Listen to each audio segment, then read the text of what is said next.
Everybody, my name is Alicia. In this lesson, I'm going to talk about formal request patterns. These are a few different patterns that you can use when you're making formal requests. So these are great for business emails and other situations where you need to politely ask for something.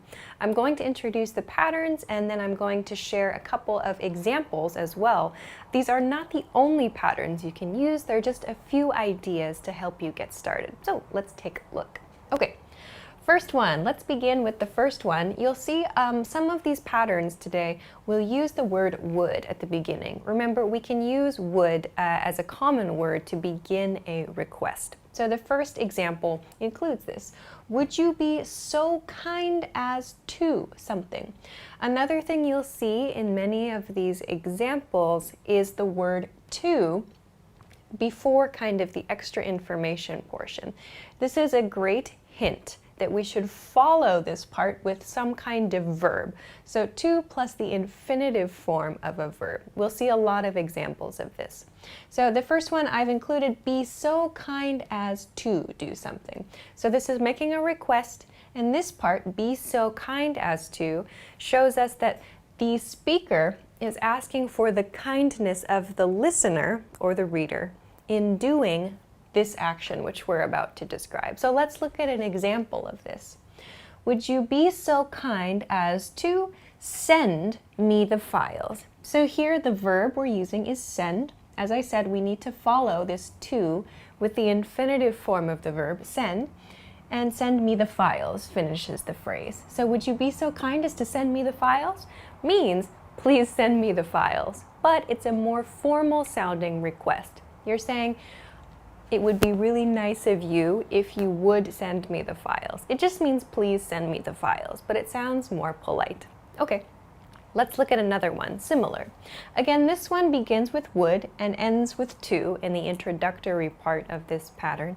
However, here we have possible. Would it be possible to? This sentence, or this pattern rather, this is another way of saying, can you? Can you?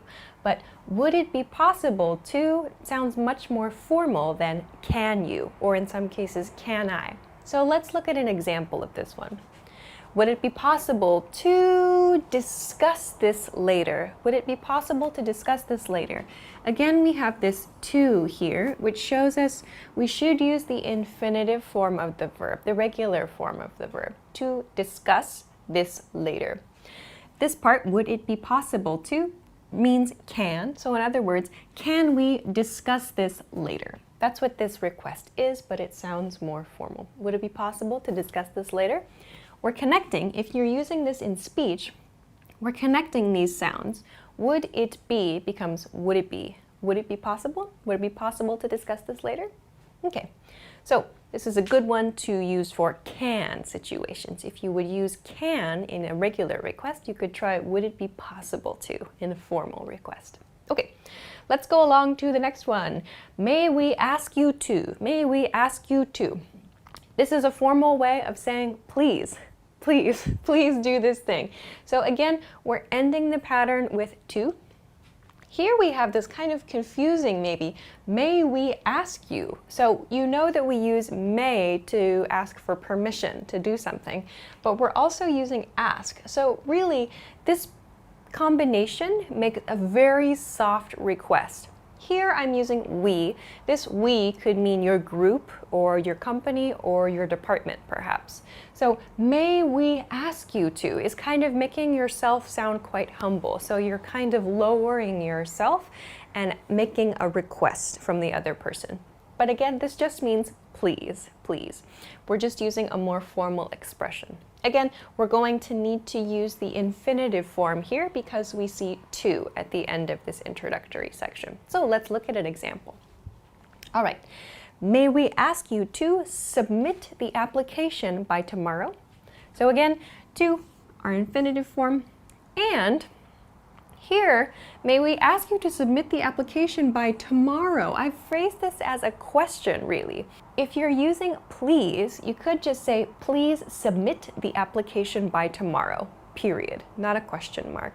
Here, because we're being formal and polite, we say, may we ask you to submit the application by tomorrow. So may we ask you? It's like you're asking permission to ask for something from someone, if that makes sense. So it's kind of a very soft expression. But we're phrasing this as a question here. Again, this just means please submit the application by tomorrow. Okay, on to the next one. The next one is also a possibility expression. Do you think you would be able to? So here we see would. Do you think you would be able to? This means that in the future, you're asking about someone's future abilities, something that someone could do or would be able to do in the future. So, do you think you would be able to? Verb phrase here. We should follow this with the verb. Again, this part, do you think you would? This is maybe kind of softening it. Instead of would you be able to, it's do you think you would be able to? Here as well, a pronunciation point, this you would, we reduce this to you'd. Do you think you'd be able to? Do you think you'd be able to in speech? In writing, we can use the regular form, the non-reduced, the non-contracted form. Let's look at an example of how to use this. Do you think you would be able to have it ready by tomorrow? So this could be a document, for example. Do you think you would be able to have it ready by tomorrow? If we want to make this really, really simple, do you think you would be able to have it ready by tomorrow is, can you have it ready by tomorrow? That's really what this means. It's just a very formal way of saying that. Do you think you would be able to have it ready by tomorrow? So it's quite soft. It's like giving the other person a chance to say, no, I'm really busy. But it means, can you? Can you have it ready by tomorrow? Do you think you would be able to have it ready by tomorrow? Quite nice. Okay, let's move along to the next one. Again, we're starting this with would, so another soft request pattern. Would you have some time available to? So this is asking about someone's schedule. Would you have some time available?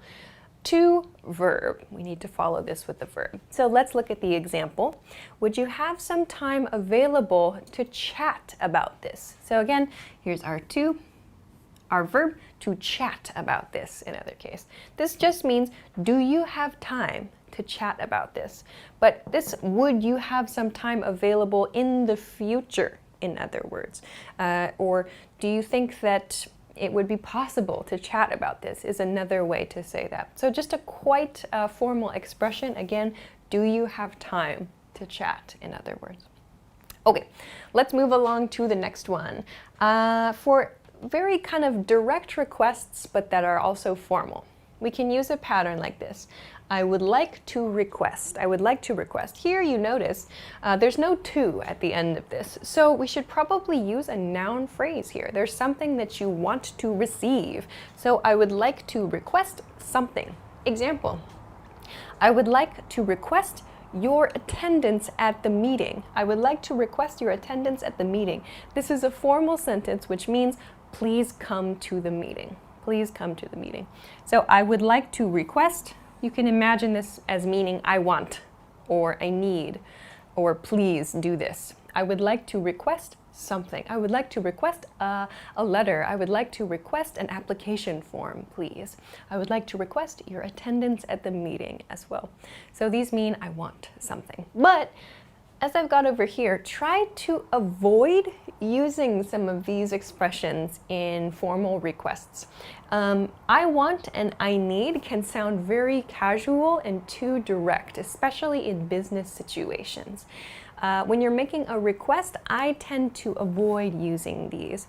If you're trying to give some supporting information for your request, maybe that's okay. So for example, I would like to request your attendance at the meeting because I need your approval for my project, for example. In that case, using I need could be okay. But if you make your request, your first kind of introduction to your request, using I want or I need, in some cases it might sound a little too direct. So please kind of be cautious. I tend to avoid these. Same thing with can I. Can I can sound a little bit casual sometimes. So you can kind of feel the situation and how close you are to the person you're speaking to or writing to. Okay, Let's move along to the next one. The next one is great in emails and written correspondence. So this is when you are maybe introducing yourself in an email, or you're introducing a request in an email. I am writing to request. This is very clear. I like to use this when I'm writing to someone that I don't know. I use this after I introduce myself. Hi, my name is Alicia. I'm from ABC company, and I am writing to request. So this is, in other words, why am I writing to this person? So I'm writing to request a meeting. I'm writing to request this document, for example. I'm writing to request noun phrase. Here, I am writing to request a letter of recommendation. So in other words, this is the thing I want. I'm writing to request this thing. This is great to use in emails when there's some specific thing that you want and you want to describe it quickly and clearly. That's quite nice.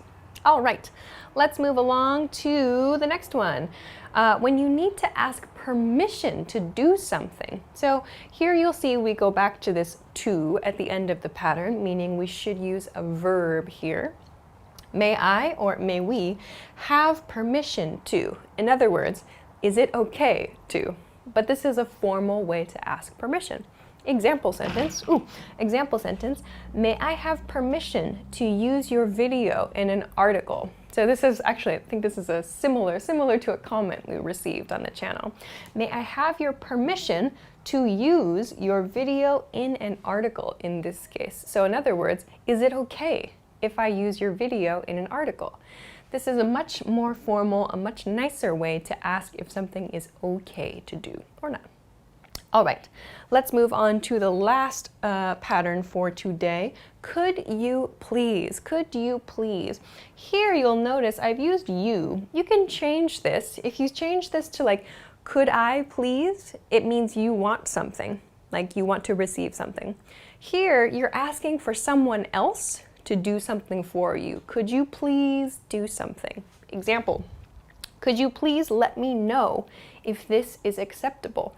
So this part, let me know if this is acceptable, means please let me know if this is okay. Acceptable means okay, really, but more formal. So could you please let me know if this is okay, is what this means. But you can change this, this you to whoever, like could he please give me the information? Or could I please meet with you later, for example. You can change this could you, depending on the situation, depending on who is giving and who is receiving information or a favor or so on. So this one, there's quite a lot of flexibility with this. So keep that in mind. Okay, so those are a few different patterns that you can use when you're making formal requests. So as I said, this is really good for business emails and formal situations. So I hope that you got some new ideas. Of course, if there's something else that you like to use in your formal requests, please let us know in the comments. If you liked the video, don't forget to give us a thumbs up, subscribe to the channel, and come check us out at EnglishClass101.com for other good English study resources. Thanks very much for watching this lesson, and I will see you again soon. Bye-bye.